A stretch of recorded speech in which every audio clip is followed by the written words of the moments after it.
Welcome back to On the Same Page. We are on Daf Chaf Gimel Amud Beis 23b of Maseches Kiddushin, and we are on the very bottom line of the page, where the second word of the line says Rami de Rabbi Meir ad de Rabbi Meir. The Gemara had been discussing how a Eved Kanani, a Canaanite slave, could or could not free himself with money. If he gives the money to redeem himself, is that possible that he could free himself in that manner? And Rabbi Meir in the Mishnah held it's impossible, because he can never acquire money to use to free himself. As soon as he acquires any money, it immediately belongs to his master. And the Chachamim argued that no, as long as it was al yedei achirim, as long as the money came to him from others, then he could. Now, even within that, it wasn't so simple. There had to be some kind of condition attached to the giving, meaning if somebody gave him money, then he turned around and gave that to the master, that wouldn't help, because as soon as that person gave it to him, even the Chachamim would agree that became the master's, and the slave wouldn't be able to use that to redeem himself. So we saw there were two opinions in how it could be done. The first opinion held that the money had to be given to him on condition that the master has no rights to it. In that way, the slave can actually acquire it, and the master will not have a share in it, and then the slave could turn around and use it to redeem himself. The second opinion said, even that wouldn't work. In that case, still the master would acquire the money. It can only work if the money isn't completely given to the slave. It would have to be that the person gave it to the slave on condition that you use it to redeem yourself only.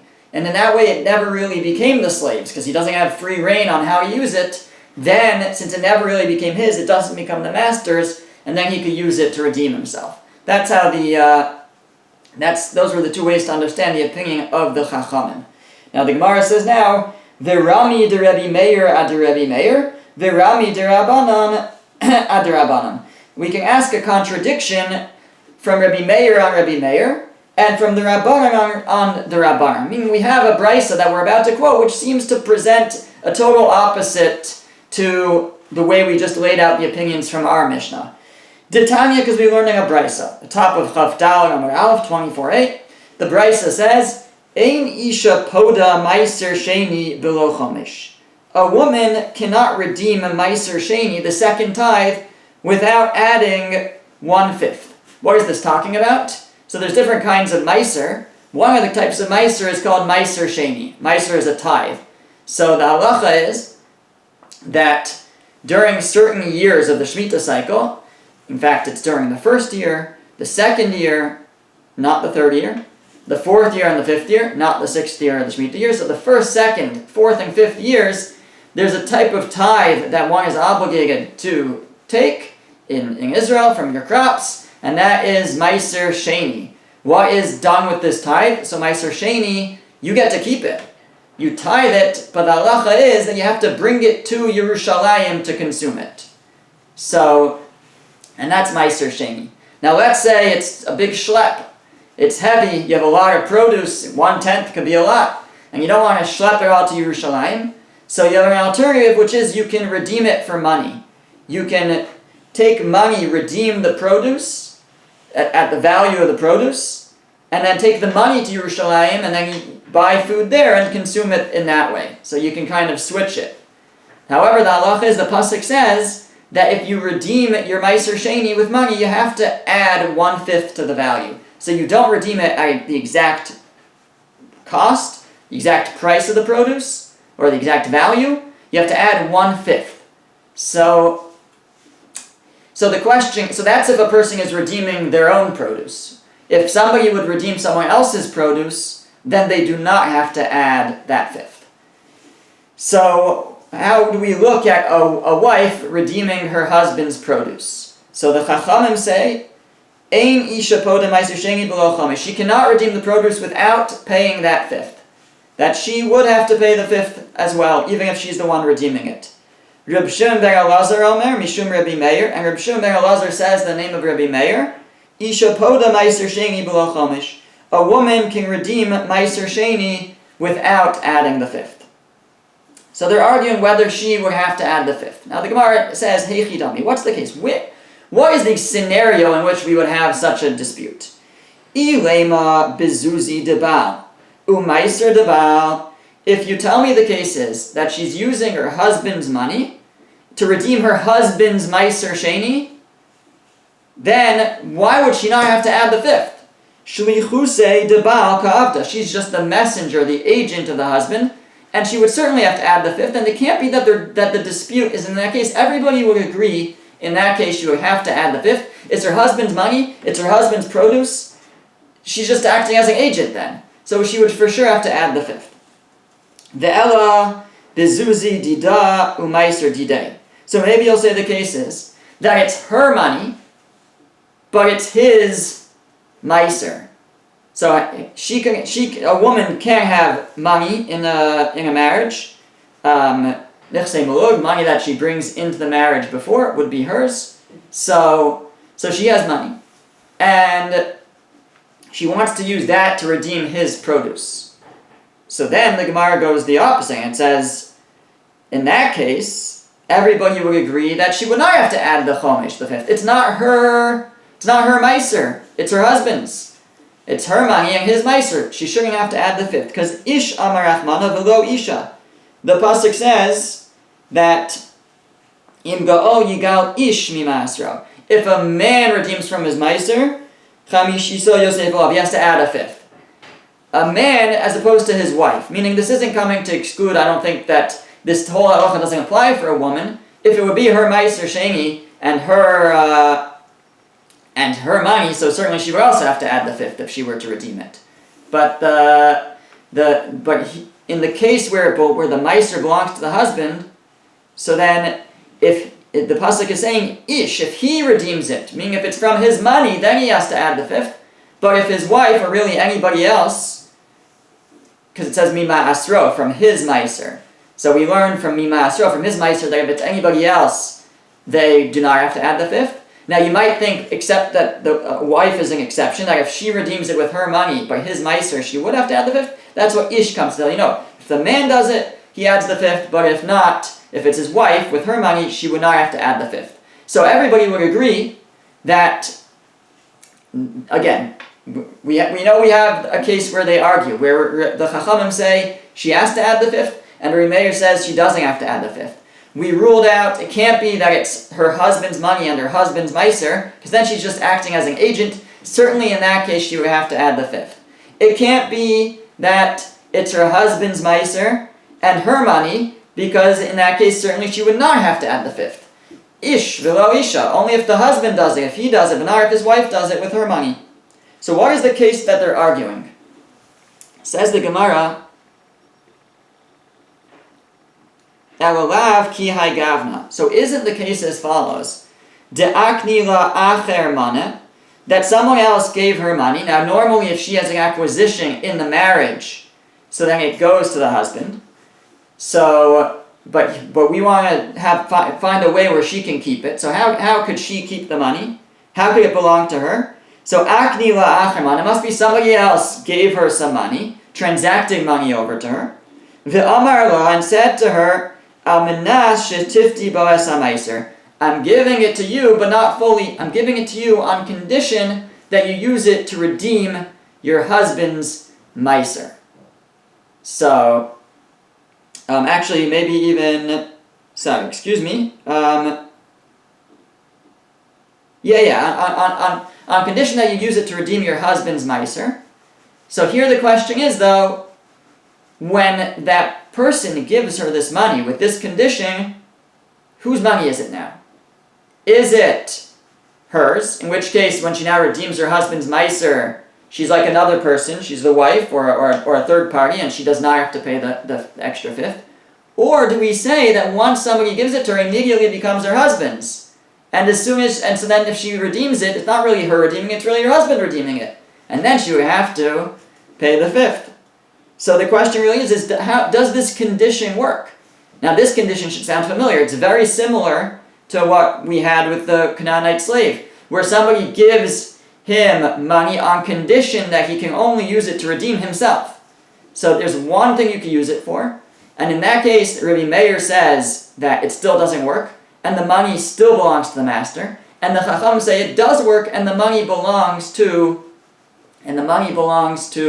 the Canaanite slave. So here we're suggesting a similar thing. The case must be that somebody is giving the wife money on condition that she use it for one specific purpose, which is to redeem her husband's Meiser Sheni. So now we know the Chachamim said that she does have to pay the Chomesh, the extra fifth, and Rabbi Meir said that she does not. So what are they each holding? It seems that in this case the Chachamim are holding that when we give her the money with that condition doesn't help. Because they say that she has to pay the Chomesh. If she has to pay that Chomesh, that extra fifth, that means that it's not her money, it's really her husband's. Like even though they made this condition, it went right to her husband, and she's just a messenger of her husband, and that's why she has to pay the extra fifth. So now the Chachamim are the ones saying that the condition doesn't work, and it goes to the husband. As opposed to, in the case of the Canaanite slave, the Chachamim were saying the condition works, and it belongs to the Canaanite slave. And Rabbi Meir over here, who says that she does not have to pay the extra fifth, he seems to be holding that the condition works. She doesn't have to pay the extra fifth, because when that person gives her that money, it's hers. When they make that condition.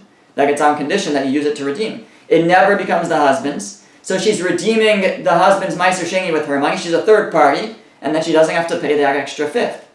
So the Gemara says, Ve'ipcha shamanahu. So it's the opposite of what we had before.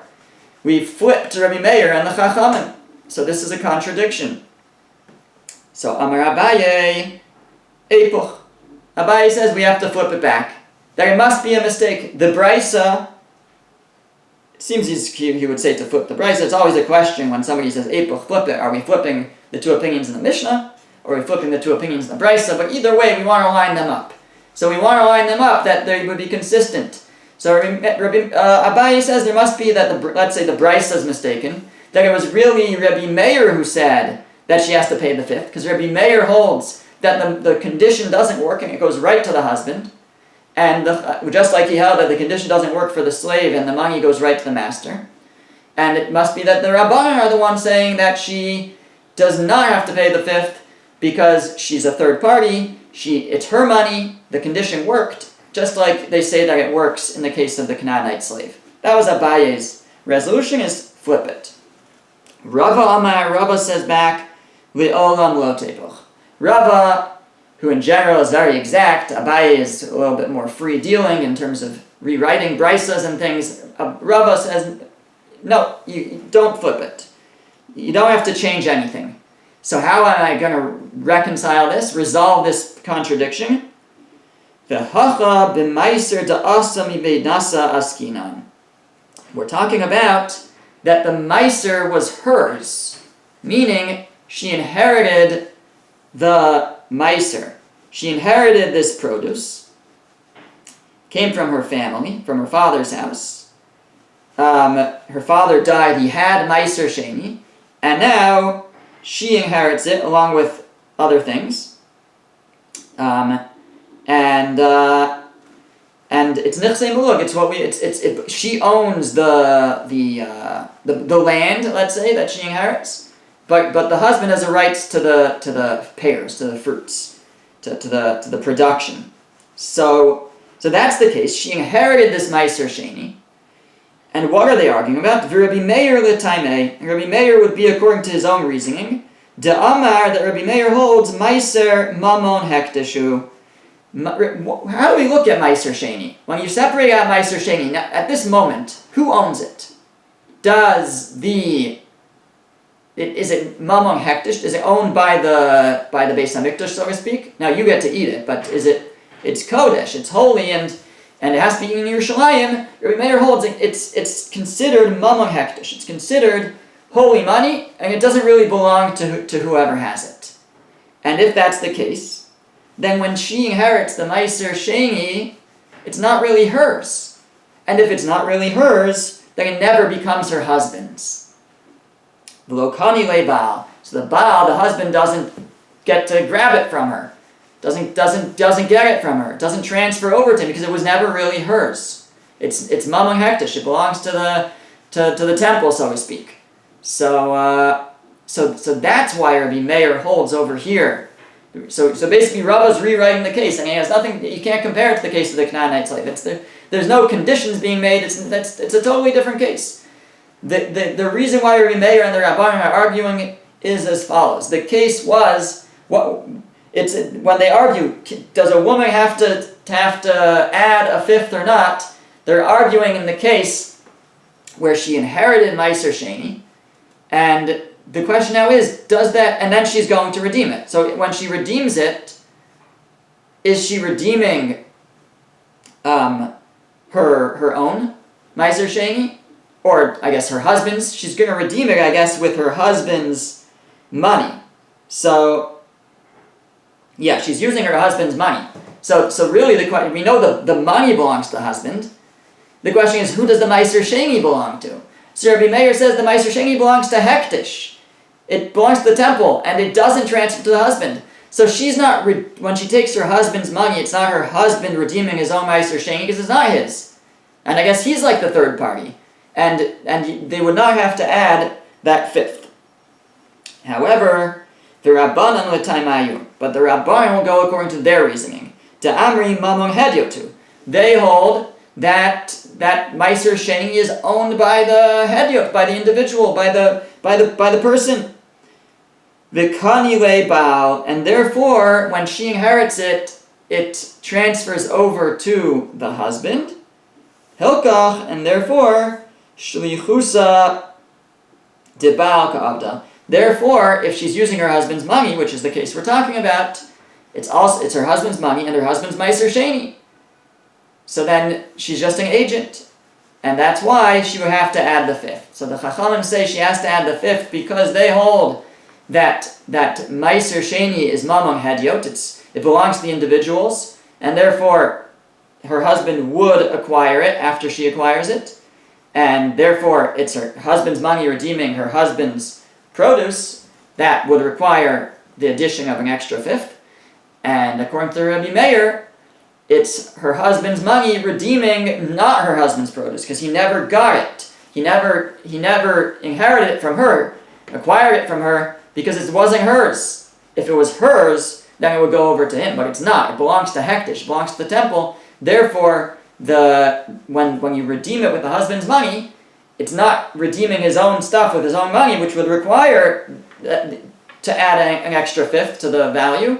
Rather, he's redeeming what belongs to her or to Hektish, and therefore you don't have to add the extra fifth. Okay. Tana. It was taught.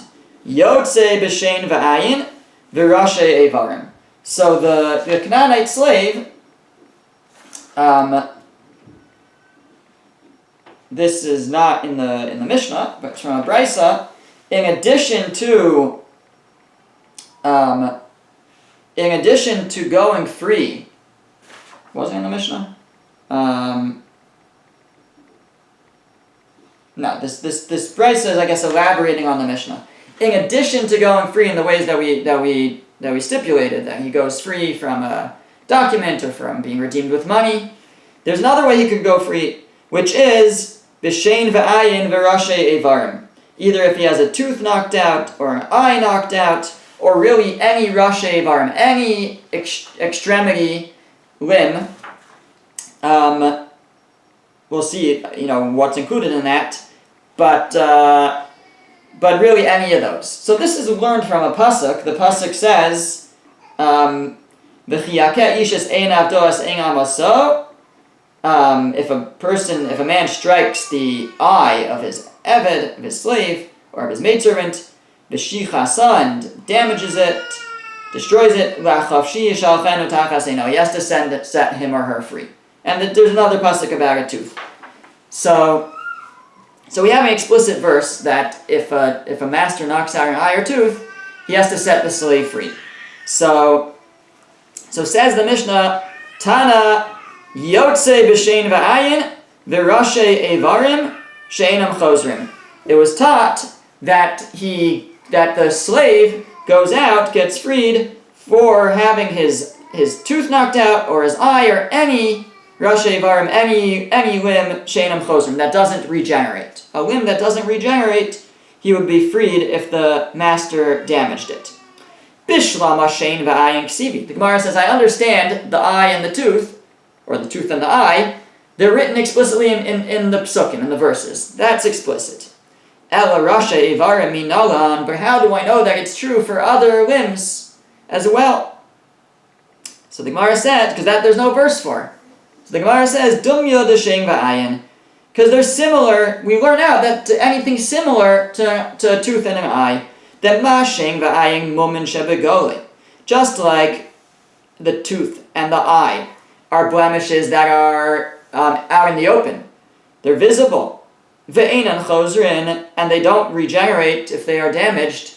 Af kol mumin shebegoli ve'enan chozrin. So any blemish that's out in the open and won't regenerate, that also will set the slave free. So that's how we know to include Rasha Ivarim, all these extremities, it's like fingers and feet and different things are also included in this. The Gemara later is going to actually give, I think, a more comprehensive list of exactly what they are: ears and nose and other body parts that are sort of extremities. So if they are visible, even if they're only visible when a person has no clothes on, but if they would be visible, meaning they're exterior, I guess we should say. They're exterior as opposed to internal organs. So external organs, external limbs that get damaged, if they are the type that don't grow back, if the damage is the type that doesn't regenerate, so then that sets the slave free. Asks the Gemara, why? Maybe we should say that the tooth and the eye are two psukim that come as one. We have a rule that two psukim that come as one, we can't learn out from them. What's this idea? So what I mean by two psukim, two verses that come as one, is meaning if you have two verses, you're teaching the same thing twice.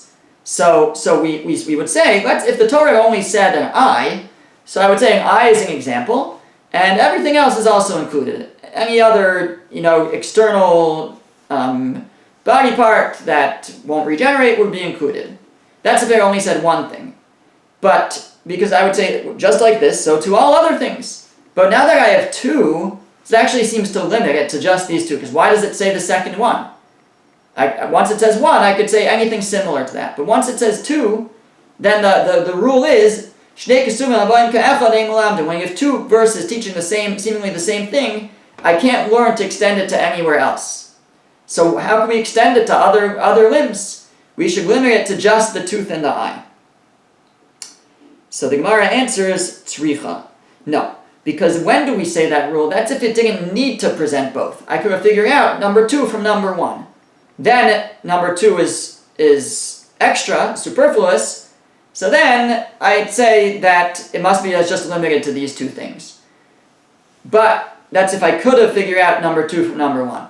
But if I can't, so then it's not superfluous, it's not extra, and this rule doesn't apply, and we could learn to other things. So the Gemara says, Tzrichano, it was necessary to say both the tooth and the eye separately. I couldn't have figured out one from the other. De'ikas of Rachmana Shein. Because if the Torah had only mentioned the tooth, Hava Mina, I would have thought, Afilu Shein Dechalav. I would have thought that even a child's tooth, it's called the tooth of milk, meaning from when a child is nursing and drinking milk, usually the teeth come, could come when they're still nursing, or shortly after, but that's what it's called. It's called, a baby tooth is called a shein dechalav, a tooth of the milk. So, if the Torah had only said a tooth, I would have said any tooth, even a baby tooth. If you have a slave who's a child and you knock out his baby tooth, I would have said that sets the slave free. Kasav Rahmana ayin. That's why the Torah had to say an eye, to learn that it has to be something that does not come back, that cannot grow back. But a child's tooth comes back. So it was necessary, it wouldn't have been enough just to write tooth. If you just wrote tooth, I would have thought it includes even a baby tooth, so I had to also write an eye. V'ikas of Rahmana ayin, and if they had only written an eye, Havamina, I would have thought, Ma'ayin shenivra imo, afkol shenivra imo. I would have said that a person is born with an eye, so it includes things that a person is born with. Aval shein lo, but a tooth that a person is not born with, a tooth grows in. So I would have said that that's not included in this. And if the Torah had only written eye, I would have said that if the slave's tooth is knocked out, he does not go free. So that's why it was necessary to write both the tooth and the eye. I would not have been able to figure out one from the other. And therefore I had to write both. I shouldn't say I wouldn't have been able to figure out one from the other. If it had only written tooth, I could have figured out eye, but I would have thought it includes even a baby tooth. That's why I had to write eye. If it only written eye, I would not have known tooth, because that grows in later, so that's why I also had to write tooth. So I needed both. And now that I need both, so we don't apply this rule that, so why bother saying it twice? It must be it's limited to these two things. We don't say that, because I'll tell you why I'd say it twice, because they're both necessary to say it twice. But we're still able to take these two things and apply them and saying anything else that's similar is included. Ve'ema, so says the Gemara, but let's say the following. We should make the following argument. The verse says, ki yakeh, when a person strikes, which is klau, which is a generalization. It sounds like if you strike anything. If the Torah hadn't then specified the tooth and the eye, so it would have been if the master strikes him, so then he goes free. So that's a klau, that's a generalization. Shein v'ayin prat. And then we have a tooth and an eye, which is a detail. So we have a klau uprat, a generalization and a detail. So klau uprat. So when we have a generalization and a detail, ein b'chlau ela masha b'prat. So that teaches me that the generalization is limited to the details. And in the detail it only says shein v'ayin. It only says tooth and eye. So that's all it is. It means that when we have a generalization followed by a detail, that limits the generalization just to that detail. So it sounded like it could be anything. When the master strikes, it sounds like anything. But then we said shein v'ayin, the tooth and the eye. So it sounds like only that. So shein v'ayin in midi achrina lo. We should say only the tooth and the eye, but anything else no. And other limbs and other things should not set the slave free. Says the Gemara, but the end of that verse says, Lachafshi yishalchenu, that he should be sent free. And that is a generalization. It's hard to know exactly what this is. Rashi explains, it could have said, Chafshi, instead of Lachafshi, could have said free. It could have said, Yetze Chafshi, he goes out free. But it said, Yishalchanu in the plural, so there's something being added here, it seems. And the Gemara says that is making a new addition, a new generalization, and therefore it's chazar v'kalal, so it's another generalization. So now it's not a klal uprat, it's not a generalization followed by a detail, it's a klal uprat to klal. It's a generalization followed by a detail followed by a generalization.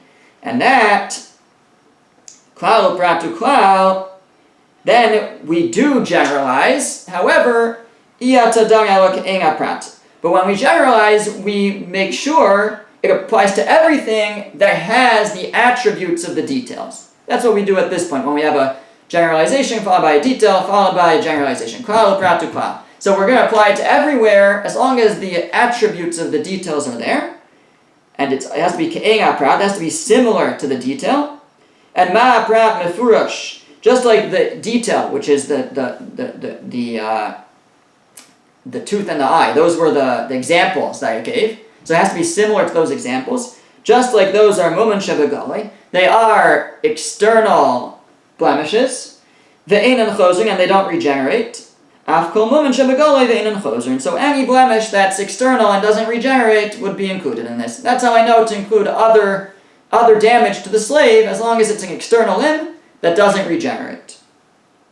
Ask the Gemara, Imah haprat mefurash mumen shebegaloi ubatal mimalachto ve'eno chozer.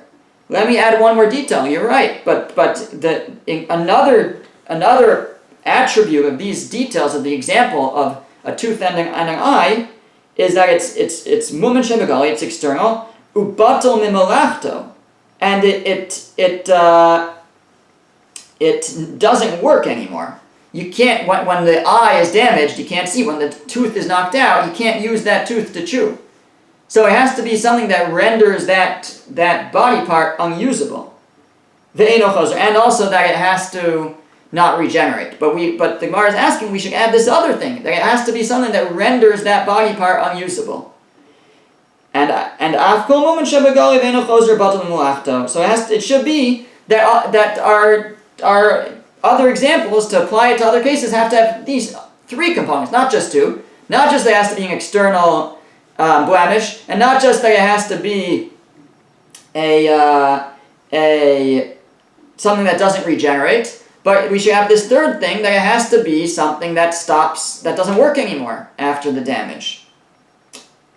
So, alama tanya. So if that's the case, then why does it say in a brisa, talash v'zikno? If a person pulled out his slave's beard hair, v'dildol bo etzim, and somehow he dislodged a bone, I guess in the guy's jaw,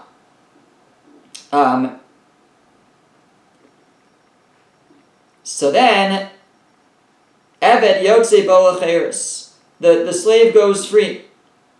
So if this bone is not going to regenerate and go back, it's going to dry out. Now he says, so the question is that the Gemara is assuming that this is not going to stop anything from working. That the way Rashi says it is the bones, I guess, behind the beard, they're not they don't have any function. I don't know if it's like a bone. The beard, the hair sources or something. It's something that apparently you dislodge something. It's not going to grow back, but it's not actually going to affect this person's ability to do anything except for maybe to grow a beard. So the Gemara says, and yet the Brisa says you go free. So the Gemara is asking why. If it doesn't prevent anything from working, if everything still functions properly, then it's missing that. What about that third detail we're suggesting it should have to have, which is that it should have to be something that prevents that body part from functioning. So the Gemara says, Lachavshi yishalchenu ribuyahu. No, it's not a klal upratu klal. It's a different kind of drasha. We talked about these two different kinds of drashas before, these earlier Gemara. This is called ribo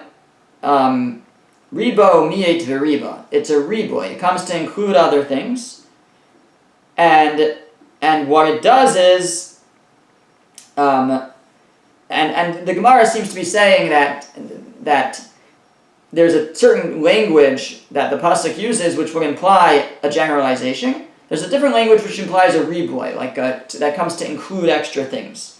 And the Gemara says this qualifies lachavshi, maybe because, like we were saying before, it's not that it generalizes that any type of damage. It really is just an extra word.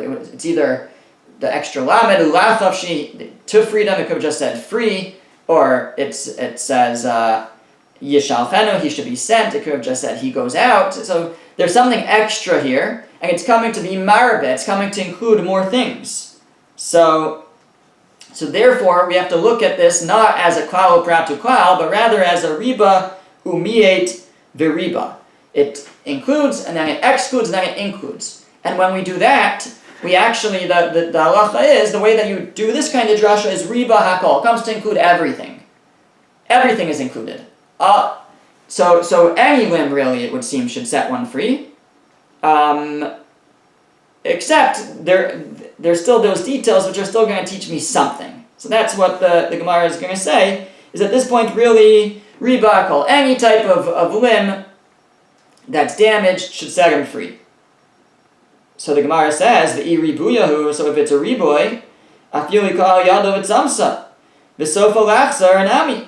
So then, even if he damages the slave's hand, and it starts to wither, but it's going to regenerate, it's going to grow back.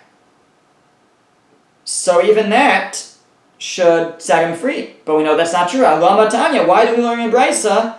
Hika yada b'tzamsa, that if he hits him on the hand and it withers, b'sofa lachzer, and it's going to regenerate, the slave doesn't go free. If we're really including everything, any type of damage, so then even this damage to the hand, which is going to regenerate, should be included, and the slave should go free. Why does the Brisa say otherwise? So the Gemara says, because im king, if so, shein v'ayin mayahanile, then what is shein v'ayin teaching me? What is the mention of the tooth and the eye teaching me? It has to be, even when we have this idea of when you have a ribo, you have something to come and include things. It includes everything, but there's got to be an exception, because if there was a detail, if there was an exclusion, if it was riba, it included everything. It said v'chiyake, when he strikes. Sounds like he strikes anything. But then it said shein v'ayin.